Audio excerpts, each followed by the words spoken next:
Perang di Timur Tengah sering terasa sangat jauh dari Indonesia. Ledakan terjadi ribuan kilometer dari sini. Rudal melintas di langit negara lain. Dan bagi banyak orang, itu terlihat seperti konflik yang tidak ada hubungannya dengan kehidupan kita. Tapi bagaimana jika perang itu justru berdampak langsung ke Indonesia? Bagaimana jika konflik yang melibatkan Iran membuat harga BBM melonjak? Pasokan energi terganggu dan masyarakat mulai kesulitan mendapatkan bahan bakar. Apakah hal seperti itu benar-benar bisa terjadi? Atau sebenarnya dunia sudah jauh lebih terhubung dari yang kita bayangkan? Tonton videonya sampai habis dan jangan di-skip karena yang akan kita bahas bisa mengubah cara kalian melihat dampak perang dunia terhadap kehidupan kita di Indonesia.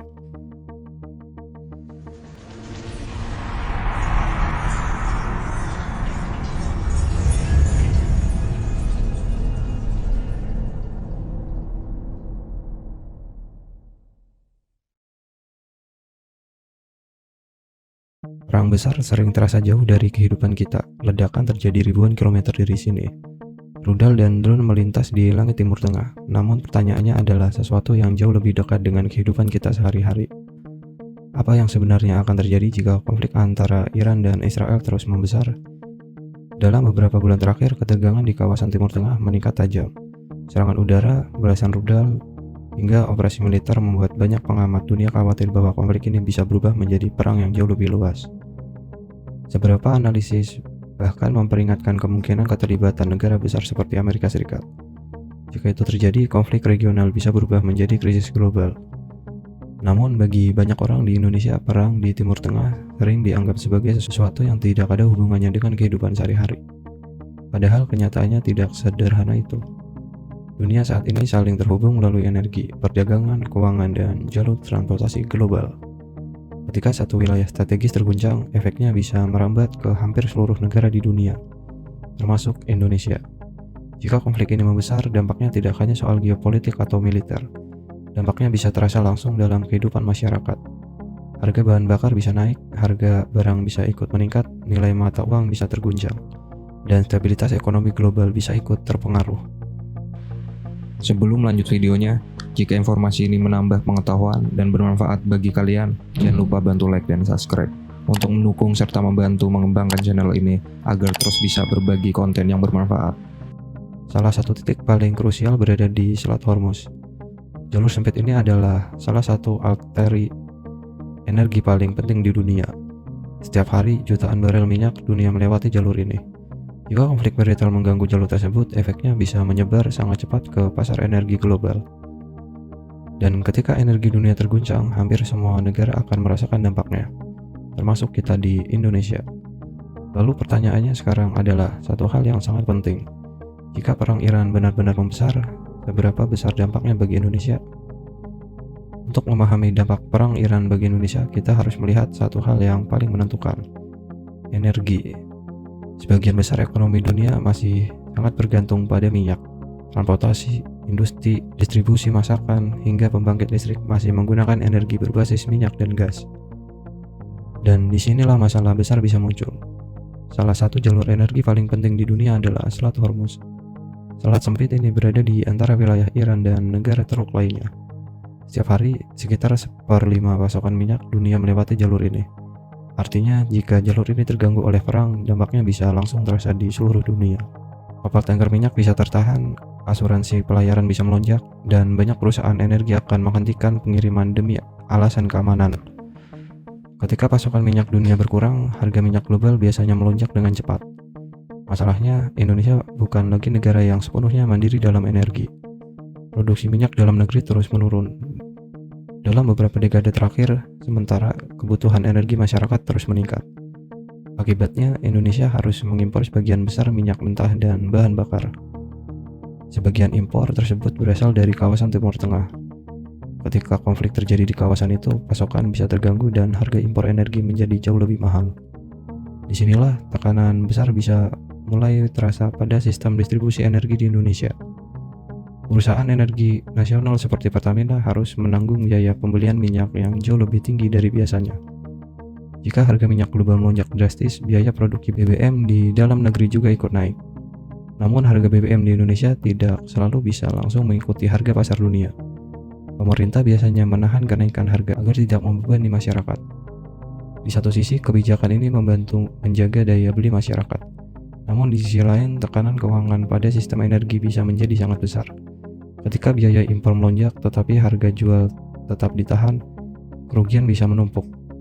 Dalam kondisi ekstrim, distribusi BBM bisa mulai terganggu. Stok bahan bakar mungkin masih ada secara nasional, tetapi distribusinya tidak selalu merata. Wilayah tertentu bisa mengalami keterlambatan pasokan. Antrian panjang di SPBU mulai muncul, masyarakat mulai khawatir akan kehabisan bahan bakar.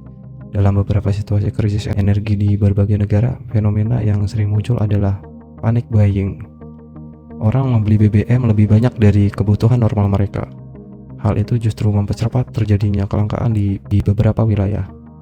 Jika situasi seperti ini terjadi di Indonesia, tekanan akan paling terasa bagi kelompok masyarakat kecil. Nelayan membutuhkan solar untuk melaut, petani membutuhkan bahan bakar untuk alat pertanian, pengemudi ojek dan transportasi harian bergantung pada BBM untuk mencari penghasilan. Jika BBM sulit didapat atau harganya melonjak, dampaknya langsung terasa pada penghasilan mereka. Biaya hidup meningkat sementara pendapatan tidak selalu ikut naik. Selain itu, distribusi barang juga sangat bergantung pada transportasi berbasis BBM. Truk pengangkut makanan, bahan pokok, dan kebutuhan sehari-hari membutuhkan bahan bakar untuk beroperasi. Jika pasokan BBM terganggu, distribusi logistik bisa melambat. Harga bahan makanan bisa naik, biaya transportasi meningkat, dan tekanan ekonomi semakin dirasakan oleh masyarakat luas. Masalah ini juga bisa berdampak pada stabilitas ekonomi nasional. Pemerintah mungkin harus meningkatkan subsidi energi untuk menjaga harga tetap stabil. Namun, subsidi yang terlalu besar bisa membebani anggaran negara. Di sisi lain, jika harga BBM dinaikkan, masyarakat akan merasakan dampaknya secara langsung. Inilah dilema besar yang sering muncul ketika krisis energi global terjadi. Perang yang terjadi jauh di Timur Tengah bisa menciptakan tekanan besar pada sistem energi dalam negeri. Dan ketika energi terguncang, hampir semua sektor ekonomi ikut terpengaruh. Karena energi adalah fondasi dari hampir seluruh aktivitas modern. Tanpa pasokan energi yang stabil, transportasi terganggu, distribusi barang lambat, biaya produksi meningkat. Dan pada akhirnya, masyarakatlah yang merasakan dampaknya. Itulah sebabnya konflik di Timur Tengah selalu menjadi perhatian besar bagi negara-negara di seluruh dunia, termasuk kita di Indonesia. Karena jika perang Iran membesar, dampaknya tidak hanya terjadi di medan perang. Dampaknya bisa terasa hingga ke pompa bensin di seluruh Indonesia. Perang sering terlihat seperti peristiwa yang jauh dari kehidupan sehari-hari. Ledakan terjadi di negara lain, pasukan bergerak di wilayah yang bahkan tidak pernah kita kunjungi. Namun dalam dunia yang saling terhubung seperti sekarang, dampak sebuah konflik bisa menjalar sangat jauh. Jika konflik antara Iran dan Israel terus membesar, efeknya tidak hanya berhenti di kawasan Timur Tengah. Salah satu titik paling sensitif berada di Selat Hormuz, jalur energi yang menjadi urat nadi perdagangan minyak dunia. Jika jalur ini terganggu, pasokan energi global bisa langsung berkurang. Harga minyak melonjak, biaya energi meningkat. Dan bagi negara seperti Indonesia yang masih bergantung pada impor energi, tekanan itu bisa terasa sangat cepat. Perusahaan energi nasional seperti Pertamina harus menghadapi biaya impor yang lebih mahal. Pemerintah harus menyeimbangkan antara menjaga harga tetap stabil dan menjaga anggaran negara. Di lapangan, masyarakat bisa merasakan dampaknya melalui antrian panjang di SPBU, kenaikan harga barang, hingga kekhawatiran akan kelangkaan bahan bakar. Bagi masyarakat kecil, situasi seperti ini bisa menjadi sangat berat. Nelayan membutuhkan bahan bakar untuk melaut, petani membutuhkan energi untuk bekerja di ladang, pengemudi transportasi bergantung pada BBM untuk mencari nafkah setiap hari. Ketika bahan bakar menjadi mahal atau sulit didapat, tekanan ekonomi akan terasa langsung di tingkat paling bawah. Inilah mengapa konflik global tidak pernah berada benar-benar jauh dari kehidupan kita. Sebuah perang di Timur Tengah bisa mempengaruhi harga energi, stabilitas ekonomi, bahkan kehidupan sehari-hari masyarakat di Indonesia. Karena pada akhirnya dunia modern terhubung oleh satu sistem yang sama. Dan ketika satu bagian terguncang, gelombangnya bisa terasa hingga ke tempat yang paling jauh. Sekarang pertanyaannya kembali kepada kita semua. Jika perang Iran benar-benar membesar, apakah Indonesia sudah cukup siap menghadapi dampaknya?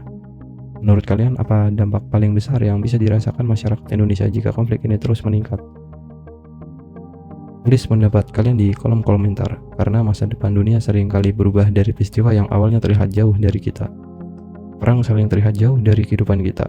Tetapi ketika konflik seperti yang melibatkan Iran mulai mempengaruhi harga energi dunia, dampaknya bisa sampai ke kehidupan sehari-hari di Indonesia. Harga BBM bisa naik, distribusi energi bisa terganggu, dan masyarakat kecil sering menjadi pihak yang paling cepat merasakan dampaknya. Pertanyaannya sekarang, jika perang ini benar-benar membesar, menurut kalian apakah Indonesia sudah cukup siap untuk menghadapi kemungkinan krisis energi? Dan jika terjadi kelangkaan BBM, siapa yang menurut kalian paling terdampak?